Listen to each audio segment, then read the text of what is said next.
ദൈവതിരുനാമത്തിന് സ്തോത്രം ചെയ്യുകയും സ്തുതിക്കുകയും ചെയ്യുന്നു. കർത്താവിൽ പ്രിയരും ദൈവത്താൽ അനുഗ്രഹീതരുമായ ദൈവമക്കളെ, സന്തോഷത്തോടെ ഈ നല്ല ദിവസം വിശിഷ്യാൽ ഇന്ന് കർത്തൃദിവസം കൂടിയായിരിക്കയാൽ ഈ അനുഗ്രഹിക്കപ്പെട്ട ദിവസം നിങ്ങളോട് ദൈവത്തിൻ്റെ വചനം പറയുവാൻ കർത്താവ് ഒരുക്കുന്ന സുലഭമായിരിക്കുന്ന ഈ നല്ല സന്ദർഭത്തിനായി ദൈവത്തെ വാഴ്ത്തി സ്തുതിച്ചുകൊണ്ട് നിങ്ങൾക്കേവർക്കും ക്രിസ്തുവേശുവിൻ്റെ ധന്യമുള്ള നാമത്തിൽ എൻ്റെ വിനീതമായ സ്നേഹവന്ദനങ്ങൾ അറിയിച്ചുകൊണ്ട് ആരാധ്യനും പ്രാണപ്രിയനും പ്രാർത്ഥന കേൾക്കുന്നവനും ആലോചനക്കാരനും വഴി നടത്തുന്നവനുമായിരിക്കുന്ന നമ്മുടെ കർത്താവിന്, നമ്മുടെ പിതാവായ ദൈവത്തിന്, ആലോചനക്കാരനായ പരിശുദ്ധാത്മാവാൻ ദൈവത്തിന് നന്ദി നിറഞ്ഞ ഹൃദയത്തോടെ സ്തോത്രവും സ്തുതിയും മഹത്വവും പുകഴ്ചയും എല്ലാം കരയറ്റിക്കൊണ്ട് കർത്താവിൻ്റെ തിരുമുമ്പാകെ ഇന്നത്തെ ദിവസം, ഈ കർത്തൃദിവസം ഒരാത്മീക ദൂത് പങ്കുവയ്ക്കാൻ കർത്താവിൽ ഞാൻ ഒരുങ്ങുകയാണ്.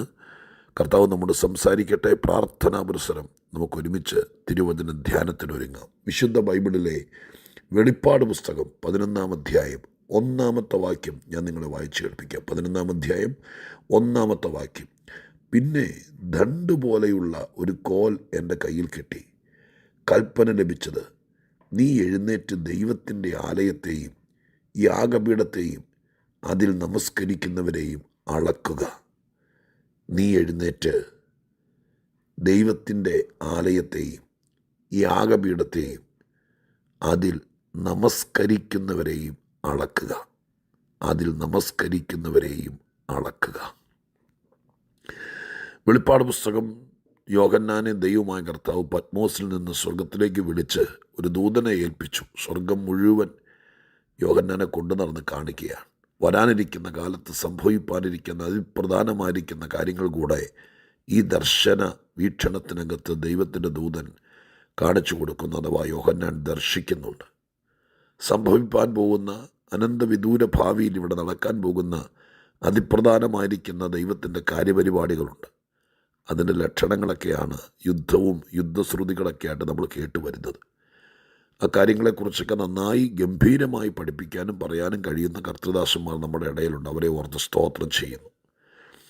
എന്നാൽ ആ കാലഘട്ടത്തിൽ നടക്കുന്ന ഒരു കാര്യമാണ് ദൈവാലയത്തിൻ്റെ പണി യെരൂശലേമിൽ. അതിനോട് ബന്ധപ്പെട്ട് പറയപ്പെട്ടിരിക്കുന്ന പല ഭാഗങ്ങൾ വേദപുസ്തകത്തിൻ്റെ പല പുസ്തകങ്ങളിൽ കാണാൻ കഴിയുന്നു. ഇവിടെ അതുപോലത്തെ ഒരു ഭാഗമാണ്. ദൈവം ദൂതനോട് പറയുന്നു, ദൈവത്തിൻ്റെ ആലയത്തെയും യാഗപീഠത്തെയും അവിടെ നമസ്കരിക്കാൻ വേണ്ടി വരുന്ന ആളുകളെയും അളക്കുക എന്ന്. അക്ഷരാർത്ഥത്തിൽ ആലയത്തിൻ്റെ അളവെടുക്കുക എന്ന് പറഞ്ഞാൽ നമ്മുടെ മനസ്സിൽ കാണുന്ന ഒരു ടേപ്പ് എടുത്ത് അല്ലെങ്കിൽ ഒരു അളവുകോലെടുത്ത് എത്ര നീളം എത്ര വീതി എന്നത് അളക്കുക. യാഗപീഠം അങ്ങനെ തന്നെ.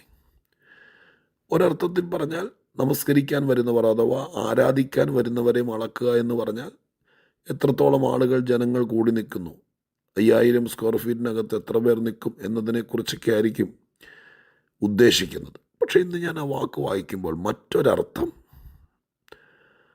ഇതിൽ അക്ഷരീക അർത്ഥം ഒരു പക്ഷേ അതായിരിക്കാം, പക്ഷെ മറ്റൊരർത്ഥം, സാധാരണ നമ്മൾ പറയുന്നത് പോലത്തെ ഒരർത്ഥം അതെൻ്റെ മനസ്സിൽ തെളിഞ്ഞു വന്നത് ഞാൻ നിങ്ങളുമായിട്ടൊന്ന് പങ്കുവെച്ചോട്ടെ.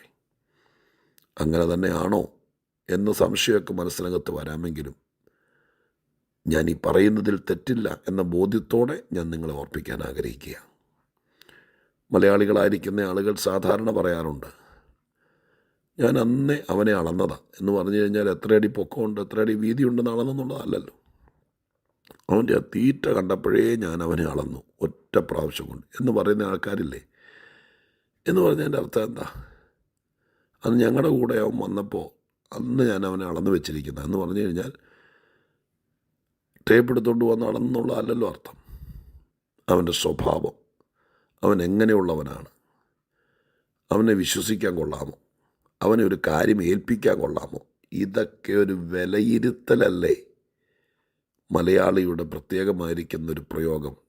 ഞാൻ അന്നേ അളന്ന് വെച്ചിരിക്കുന്ന എന്ന് പറയുന്നതിൻ്റെ അർത്ഥം. ഞാൻ ആ അർത്ഥത്തിലൊന്ന് ഈ വാക്യത്തെ എടുത്തോട്ടെ. എൻ്റെ പ്രിയപ്പെട്ടവരെ, ഇവിടെ പറഞ്ഞിരിക്കുന്നു ദൈവാലയത്തിൽ വരുന്നവരെ അളക്കണമെന്നല്ല, ഈ പരിസരത്തൂടെയൊക്കെ നടക്കുന്നവരെ അളക്കണമെന്നല്ല, നമസ്കരിക്കുന്നവരെ അളക്കുക എന്ന് പറഞ്ഞാൽ ആരാധിക്കുന്നവരെ അളക്കുക.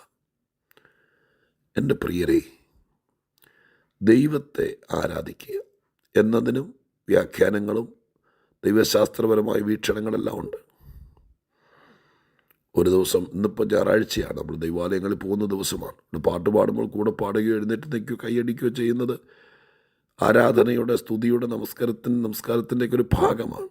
എന്നാൽ ജീവിതകാലം മുഴുവൻ നാം ദൈവത്തെ രാവും പകലും ആരാധിക്കുക എന്നുള്ള വാക്കുകൊണ്ടൊക്കെ ഉദ്ദേശിക്കുന്നത് ജീവിതം കൊണ്ട് ആരാധിക്കുക എന്നുള്ളതാണ്. എങ്കിലും അപ്പോസ്തല പ്രവൃത്തി 13-ാം അധ്യായത്തിനകത്ത് അന്ത്യോക്യ സഭയിൽ ഉപവാസം നടക്കുമ്പോൾ അവിടെ പറയുന്നവർ ദൈവത്തെ ആരാധിച്ചും ഉപവസിച്ചും കൊണ്ടിരിക്കുമ്പോൾ കൂടിവരവിനകത്ത് ആരാധന നടക്കുന്നുണ്ട്. സെറിമോണിക്കലായി ഒരുമിച്ച് എഴുന്നേറ്റ് നിന്ന് സന്തോഷത്തോടെ ദൈവത്തെ വാഴ്ത്തുന്നു, സ്തുതിക്കുന്നു, ദൈവത്തെ ഓർക്കുന്നു, ദൈവം ആരെന്ന് ഓർക്കുന്നു, ദൈവം എനിക്കെന്ത് ചെയ്തു തന്നിരിക്കുന്നെന്ന് ഓർക്കുന്നു. അത് പാട്ടിനാലും വാക്കിനാലും എല്ലാം ഹൃദയത്തിൻ്റെ ആഴത്തിൽ നിന്ന് വരുന്നു. അവൻ ആരെന്നറിയുന്നു. അപ്പോൾ കണ്ണ് നിറയും, ഹൃദയം തുള്ളും. എത്രയോ പ്രാവശ്യം ദൈവത്തെക്കുറിച്ച് കേൾക്കുമ്പോൾ, ദൈവത്തെക്കുറിച്ച് അറിയുമ്പോൾ, ദൈവത്തെക്കുറിച്ച് പാടുമ്പോൾ ഉള്ളത്തിൻ്റെ ഉള്ളിൽ നിന്ന് എൻ്റെ കർത്താവ്, എൻ്റെ ദൈവം എനിക്ക് വേണ്ടി എന്ത് ചെയ്തിരിക്കുന്നു എന്ന് ബോധ്യമാകുമ്പോൾ തുളുമ്പിപ്പോയിട്ടുണ്ട്, തൊണ്ണയിടറിയിട്ടുണ്ട്, കരഞ്ഞിട്ടുണ്ട്, മുഖം പൊത്തി കരഞ്ഞിട്ടുണ്ട്. എല്ലാവർക്കും ഒന്നും അങ്ങനെ വരണമെന്നില്ല. ചിലരൊക്കെ ഇങ്ങനെ പാടുന്നുണ്ടെങ്കിലും ആ പാട്ടിൻ്റെ വരികൾ പോലും എന്താണെന്ന് ശ്രദ്ധിക്കുന്നില്ല, മനഃപ്പാടം അങ്ങ് പാടുന്നുള്ളൂ. ചിലർ അശ്രദ്ധരായിട്ടാണ്, ഹൃദയം ഏകാഗ്രമാക്കിക്കൊണ്ടല്ല. ചിലരൊന്നും ഒരു തുള്ളി കണ്ണീർ, കാരണം ദൈവം ആരാന്ന് അറിഞ്ഞുകൊണ്ടല്ല അവർ നിൽക്കുന്നത്. ചിലർ എല്ലാവരും ദൈവത്തെ നല്ല സന്തോഷത്തോടെ, തൃപ്തിയോടെ ആ പൊന്മുഖത്തേക്ക് നോക്കി ആത്മാവിൻ്റെ നിറവിൽ ചേർന്ന് ആരാധിക്കുമ്പോൾ അതിനിടയിലും ചില ആളുകൾ കയ്യും കെട്ടി നഖവും കടിച്ച് നിൽക്കുന്നത് കണ്ടിട്ടുണ്ട്. എന്താണെങ്കിലും ഞാൻ പറയാൻ വന്നത് പറയാം. ദൈവം നമ്മളെ അളക്കുന്നുണ്ട്. എപ്പോഴാണെന്നറിയോ? നാം ദൈവത്തെ ആരാധിക്കുമ്പോൾ, നാം ദൈവത്തെ മഹത്വപ്പെടുത്തുമ്പോൾ. അപ്പോൾ ദൈവം നമ്മളെ ശരിക്കും അളന്ന് കുറിച്ച് നന്നായി മനസ്സിലാക്കുന്നുണ്ട്.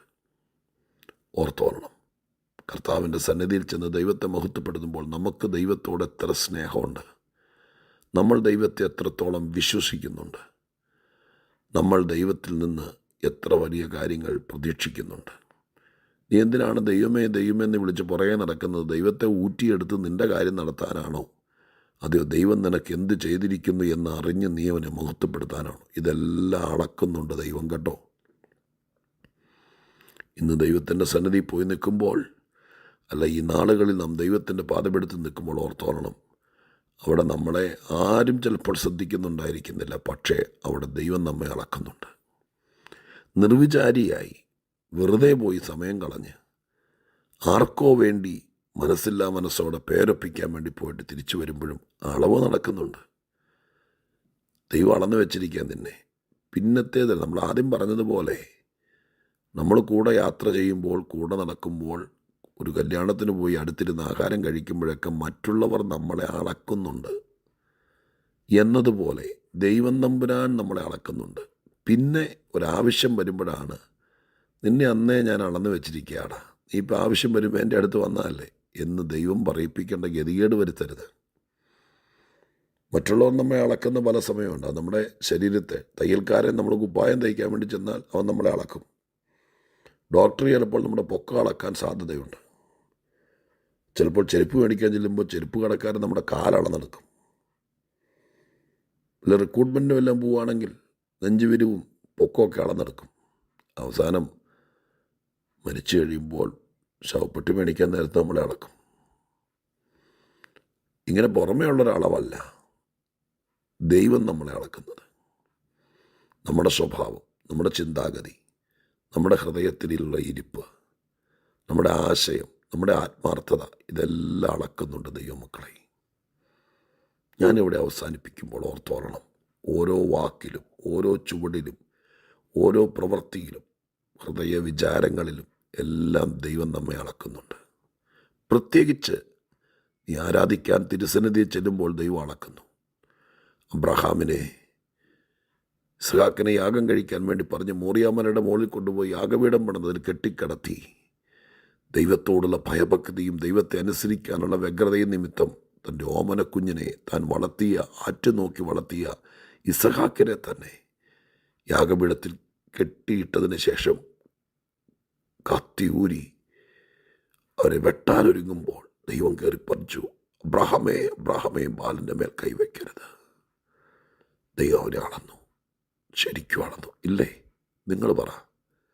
ആ പ്രക്രിയയിൽ കയറ്റം കയറി വരുമ്പോൾ, യാഗപീഠം പണിയുമ്പോൾ, ഇസ്ഹാക്കിനെ പിടിച്ച് യാഗപീഠത്തിൽ കിടത്തുമ്പോഴെല്ലാം ആരും കാണുന്നില്ല. പക്ഷെ ദൈവം അവനെ അളന്നുകൊണ്ടിരിക്കുക. അബ്രഹാമിനെ അളന്ന് അവനെ മനസ്സിലാക്കിയത് പറഞ്ഞിട്ട് ഞാൻ സമൃദ്ധിയായിട്ട് അനുഗ്രഹിക്കുക. ചുമ്മാ ഒന്നും ആർക്കും അനുഗ്രഹം കിട്ടിയല്ല, നിന്നെ അളക്കും ദൈവം കേട്ടോ. കൊടുക്ക വാങ്ങലുകൾ ദൈവത്തിൻ്റെ കാര്യം വരുമ്പോൾ പതുക്കെ പുറകോട്ട് വലിയുന്നുണ്ടെങ്കിൽ അന്നേരം എല്ലാം തമ്പുരാൻ അളക്കുന്നുണ്ട് മോനെ. അനുഗ്രഹം മാത്രം പ്രതീക്ഷിച്ച് പുറകെ നടക്കരുത്. ദൈവം നമ്മെ അളക്കുന്നു. ആരാധിക്കുമ്പോൾ പ്രാർത്ഥിക്കുമ്പോഴൊക്കെ അളക്കുന്നു. എല്ലാവരെയും അളക്കുന്നുണ്ട്. നന്നായി ഇവൻ മനസ്സിലാക്കുന്നുണ്ട്. ഞാൻ അവസാനിപ്പിക്കാം.